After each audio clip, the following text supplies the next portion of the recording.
Salut les trilobites. Alors en ce moment je suis en train d'écrire un truc en rapport avec l'Australie et puis bon bah si vous savez ce qui se passe un petit peu là-bas, c'est pas génial hein, pour tout ce qui est animaux, végétaux entre autres. Du coup je me suis dit que avant ça j'allais faire une petite vidéo un petit peu plus légère et du coup je vous propose de regarder un petit film ensemble. Mais avant tout ça, laissez-moi vous raconter une petite histoire. Il y a peu, j'étais en train de me baladoir dans la forêt aux 1000 glands afin d'acquérir d'utiles plantes médicinales pour soigner un mal ancestral me tiraillant les entrailles comme Jaja.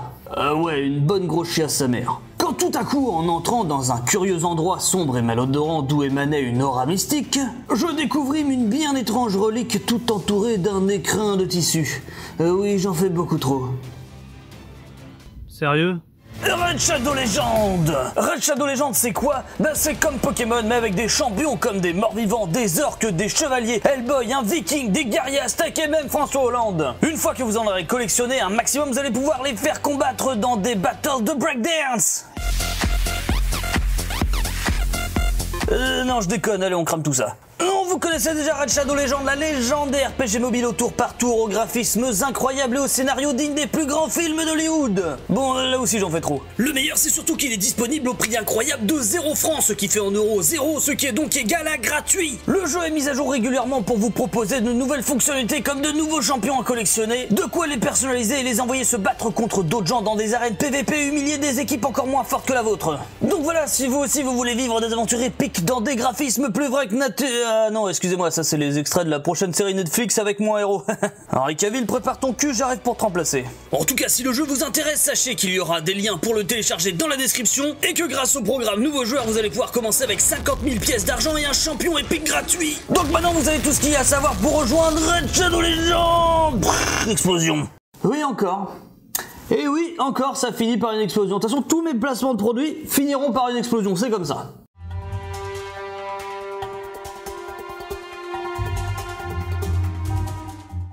Bon, maintenant que j'ai parlé d'un jeu de mobile, eh bien je vais parler d'un film de dinosaures, avec un film récent, hein, puisqu'il est sorti en 2018, The Jurassic Game, réalisé par un certain Ryan Belgard, exactement, qui n'a même pas de page Wikipédia.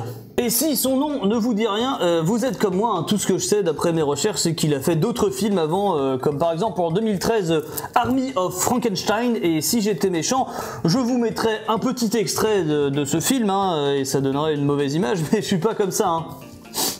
Bon allez, vraiment parce que c'est vous. Hein. Ah, le retour du dodo de la censure.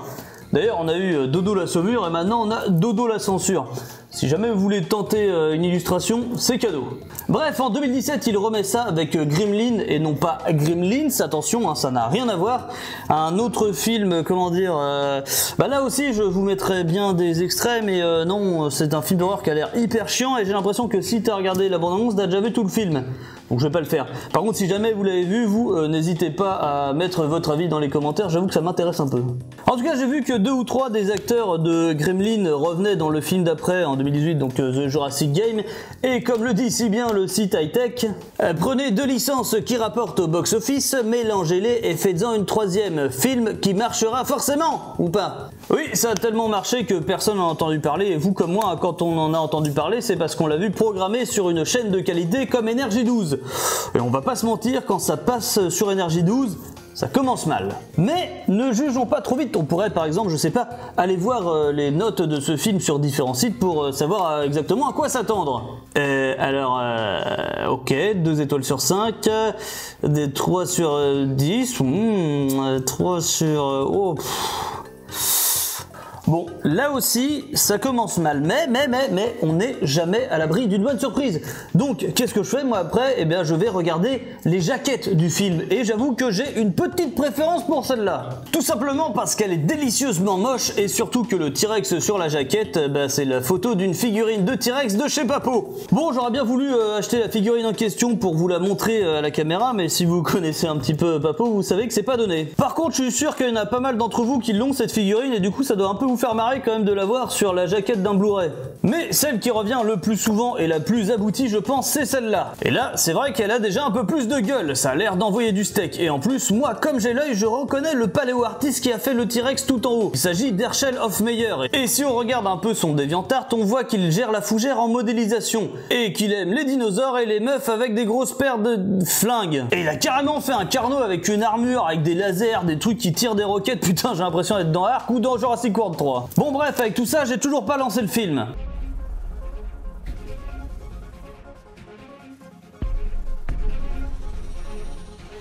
J'aime pas les films qui commencent par une citation. Et ah oui, et si jamais, on sait jamais, hein, comme je vais spoiler comme un gros goret, si jamais vous voulez voir ce film, hein, ça peut arriver, eh bien je vous conseille d'arrêter la vidéo ici. Ah, vous êtes encore là? Bon bah c'est parti, hein. Donc ça continue sur une grosse musique qui fait tan tan tan et des effets spéciaux bleus futuristes. Du coup on sait qu'on n'est pas là pour rigoler. C'est presque aussi excitant qu'une pub pour Raid Shadow Legends. Vous la fait courte, on est là pour suivre Anthony Tucker, hein, qui est joué par un acteur qui était déjà là dans Gremlins. Sauf que là il joue un condamné à mort qui va devoir participer à une sorte de jeu en réalité virtuelle où s'il gagne il sera libre. C'est pour ça que sur la jaquette il y a écrit Win the game, win your freedom. Ce qui veut dire gagne le jeu, gagne ta liberté. Ouais, je vous l'ai dit, je suis bilingue. Bon bref, c'est pour ça qu'ils ont tous des Oculus Rift sur la gueule. On les retrouve tous avec des jolis colliers qui font bip bip et un présentateur qui leur explique le principe du jeu. Ils devront s'entretuer, que le dernier en vie gagnera et que s'il meurt dans le jeu, il meurt dans la vraie vie. Tout ça avant de se faire attaquer par un T-Rex qui attendait patiemment dans la forêt derrière le présentateur, qui en passant a vraiment une tête à claque. Bon alors, pour commencer, tout le monde a vu Battle Royale ou joué à Fortnite, hein, donc on connaît très bien les règles du jeu, ça n'a rien de les expliquer. Hein. Enfin bon, surtout le fait est que dans votre monde, apparemment, cette émission-là est hyper connue. Et vu que les gens, on leur a demandé avant d'être là, je suppose qu'ils connaissent aussi. Mais bon, je sais bien que c'est pour expliquer pour le film. Ah, et je suis désolé, mais vu ta tête et le rôle de connard que t'as, tu vas crever. Je suis désolé, mais tu vas mourir. Et si vous trouvez qu'il joue mal, et ben franchement, c'est rien comparé à ceux qui jouent les prisonniers. Alors je sais que ça doit pas être un film à gros budget, mais bordel que c'est mal joué. Alors en gros, on a un cannibale. Je sens ton goût dans ma bouche. Coquin. Un membre des cartels, des gros bras qui ont tabassé des gens, 2 tueuses en série et un asiatique qui doit faire partie des Yakuza. Enfin j'en sais rien, mais vu qu'on va nager dans les clichés, si ça se trouve à un moment on va le voir faire du kung-fu contre des raptors tant qu'on y est. Tout ce beau casting va nous être présenté à travers des sortes de mini-reportages super kitsch, avec un mec qui parle avec une grosse voix, c'est nul, on dirait un de mes placements de produits pour Raid Shadow Legends, c'est dire. Bref, on les voit commencer à se battre sans raison, une meuf se fait attaquer, du coup il y a un mec qui vient la sauver, elle lui dit qu'elle va le tuer en dernier pour le remercier, puis elle essaye de le pendre avec une corde qui traînait par là. Bon, et puis accessoirement mec, si t'es pas capable de prendre appui sur les rochers derrière toi, quelque part c'est que tu mérites de mourir. Bon, je vais essayer de faire vite, hein, parce qu'on est déjà à 15 minutes de film et j'en ai déjà plein le cul. Alors après, il y a l'asiatique qui vient aider le héros et lui dire qu'ils doivent s'entraider parce qu'il y a des choses dangereuses qui les guettent en parlant des dinosaures, bien évidemment. Ah oui, parce que c'est vrai, il y a des dinosaures dans le film. Alors à la base, j'avais prévu une blague sur le fait qu'il ressemble à Henry Wu dans Jurassic Park, et donc c'est lui qui avait créé les dinosaures, tout ça. Mais en fait, il se ressemble pas du tout à part le fait d'être asiatique, donc j'annule cette blague. Bon, après des dialogues très chiants... J'ai un gros dard qui me sort du cul. On voit enfin d'autres dinosaures, et c'est... Des raptors! Quelle originalité! Des T-Rex et des raptors dans un film où il y a Jurassic dans le titre. Vraiment, je ne m'y attendais pas du tout. Bon, la suite se déroule comme un mauvais jeu vidéo avec différentes épreuves comme courir aléatoirement dans n'importe quelle direction jusqu'à ce qu'une porte virtuelle apparaisse, pour aller dans un labyrinthe attaché avec une chaîne, résoudre un labyrinthe pour s'en défaire. C'est rigolo, ils doivent faire un labyrinthe dans un labyrinthe, c'est... non, c'est de la merde. Il y a même des coupures pub dégueulasses pour vendre des jouets encore plus dégueulasses, des gens qui sont en train de s'entretuer. Non mais sérieux, ils sont tellement mal faits que même Marky Auto, il n'en voudrait pas. C'est moi qui l'ai. Vous êtes tous morts. C'est moi qui gagne. Les jeux sont terminés. Oulala, je suis un méchant, j'ai récupéré un gros fusil en plastique repeint et je fais un discours pour dire que je vais tuer tout le monde, mais je peux pas parce que si je fais ça, de toute façon le film il est fini. Et vous vous rappelez quand j'ai dit qu'on allait quand même pas voir un asiatique faire du kung-fu contre des raptors?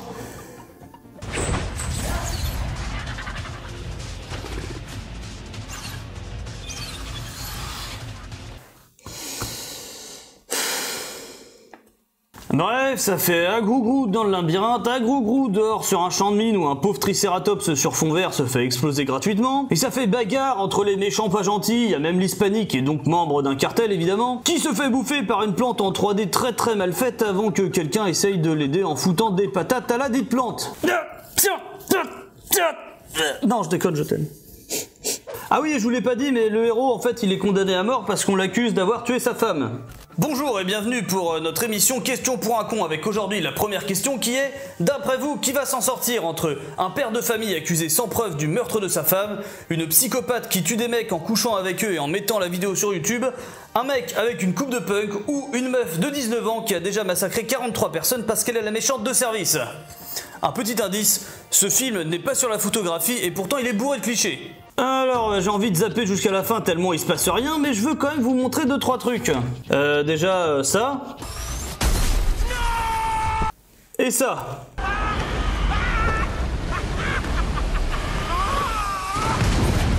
Voilà, je pense que c'est les seules fois où je pourrais mettre des scènes où quelqu'un se fait exploser la tête sans risquer la démonétisation, tellement c'est mal fait. Bon, en fait, je voulais surtout vous montrer d'autres trucs, parce qu'on n'a pas que des T-Rex et des Raptors dans ce film, on a aussi un Smilodon qui est plutôt bien fait et qui nous fait un magnifique ralenti. Waouh! Mais bon, il ne sert à rien, mais surtout, qu'est-ce qu'il pourrait y avoir d'autre comme bestiole dangereuse prête à bouffer nos prisonniers? Retour dans Question pour un con avec la prochaine question qui est: quelle bestiole va faire son apparition pour bouffer les gros vilains pas beaux en direct à la télé? Vous avez le choix entre un Giganotosaure, l'éternel rival de notre cher T-Rex, un Spinosaure, lui aussi un rival de notre cher T-Rex, un groupe de stégosaures à la queue hérissée de pointe, ou alors des trilobites de minuscules bestioles vivant au fond des océans et se nourrissant de détritus. Un indice, ils sont plus de 74 000.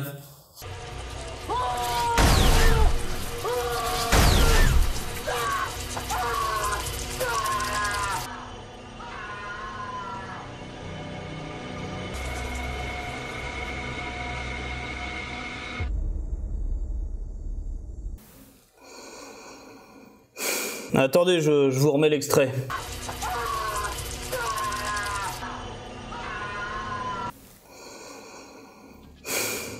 On arrive enfin à la fin où notre héros se retrouve enchaîné avec les psychopathes dans un désert entouré non pas d'un, non pas de deux, mais de 3 T-Rex en même temps. Ils doivent trouver une clé cachée dans le sable pour s'échapper, passer une sorte de cercle lumineux et éliminer l'autre. Et je dois bien avouer que j'ai été agréablement surpris. Alors non pas pour le principe du jeu, parce que ça c'est toujours con, mais les T-Rex ils sont plutôt bien faits, aussi bien esthétiquement que scientifiquement. En plus, il y a de la poussière à chacun de leurs pas, etc. Non, franchement, ils sont pas dégueulasses. Et de deux, apparemment, ils ont intégré une sorte d'intelligence artificielle qui fait que les 3 T-Rex, au lieu, comme d'habitude, d'essayer de bouffer les humains, vont se battre entre eux. Et c'est pas con du tout, parce qu'on a retrouvé des traces fossilisées qui nous font bel et bien penser que les T-Rex étaient territoriaux, et du coup, ils devaient souvent se bouffer la gueule entre eux. Et ça, n'empêche, c'est quand même une bonne idée. Et, ah oui, la fin du film, le héros s'en sort, la psychopathe qui restait avec lui, en fait, c'était elle qui avait tué sa femme, et des gilets jaunes se sont introduits dans les locaux de l'émission, pour dire que quand même c'est pas très cool d'accuser des gens à tort et de les torturer en direct à la télé. Du coup, il tue la meuf qui a créé l'émission et qui s'appelle Savannah Black, et comme je l'avais dit, le présentateur est bloqué dans le jeu et se fait bouffer par un T-Rex, qui rugit férocement à grou-grou et c'est enfin fini. Enfin, pas vraiment, mais avant de conclure, j'ai quand même 2-3 questions. Alors déjà, c'est quoi ce casque, c'est un casque de moto avec des dents et une crête de punk en pâte à sel et c'est tout. Deuxièmement, Savannah Black, c'est pas le nom d'une réalisatrice, non, c'est le nom d'une actrice de genre à part. Mais le plus important, la question que tout le monde se pose dans ce genre de film avec la réalité virtuelle, tout ça, où tu ressens vraiment, enfin bref, c'est comment qu'ils font pour faire caca? Sérieux? Enfin, je veux dire, est-ce qu'ils chient dans le jeu et ils chient dans la réalité, ou est-ce qu'ils chient dans la réalité et ça chie dans le jeu? Enfin, vraiment, tout le monde se pose cette question, on est d'accord? Ah, on vient de me dire qu'en fait non, il y avait que moi qui me posais cette question. Écoutez, si jamais vous avez un Oculus Rift chez vous et que vous voulez m'aider dans ma quête de réponse, eh bien les commentaires sont là pour ça. Bon, pour en revenir au film et à sa toute fin, si vous me connaissez un petit peu, vous savez que j'aime pas trop qu'on dénature les dinosaures avec des hybridations ou des armures laser à la con comme on a vu au début. Et bien voilà la fin du film The Jurassic Game.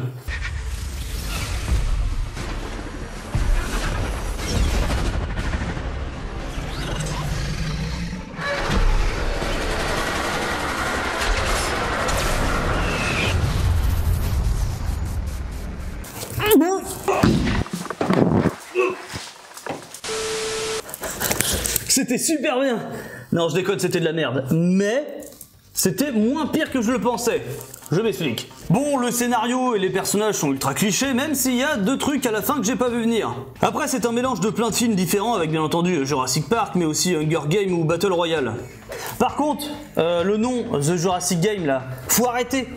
Faut arrêter de mettre Jurassic devant n'importe quoi et faire style « Waouh, ça va être un super film parce qu'il y a eu Jurassic Park ». Non, non, non, non. Parce que bientôt, on va avoir des gens qui vont mettre juste Jurassic devant leur nom, ils vont faire une chaîne YouTube et puis voilà. Voilà, tant qu'on y est, allez, allez.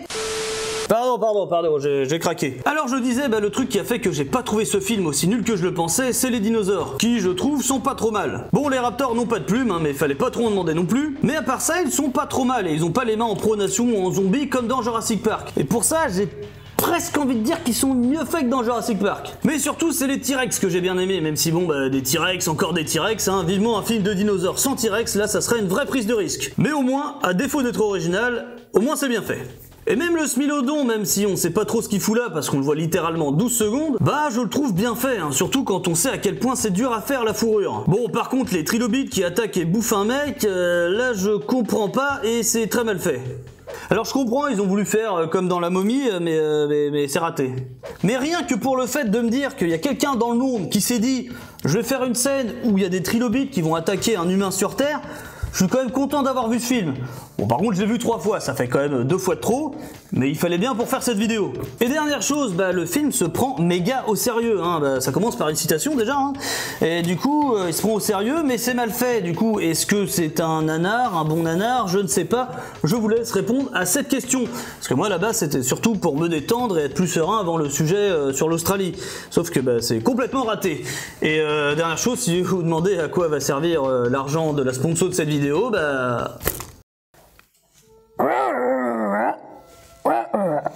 ça partait bien, le T-Rex était bien fait, avec la poussière et tout, même les raptors, bon ils avaient pas de plumes, mais moi ils étaient pas, non, c'était bien fait, et puis après, trilobite, bon je me...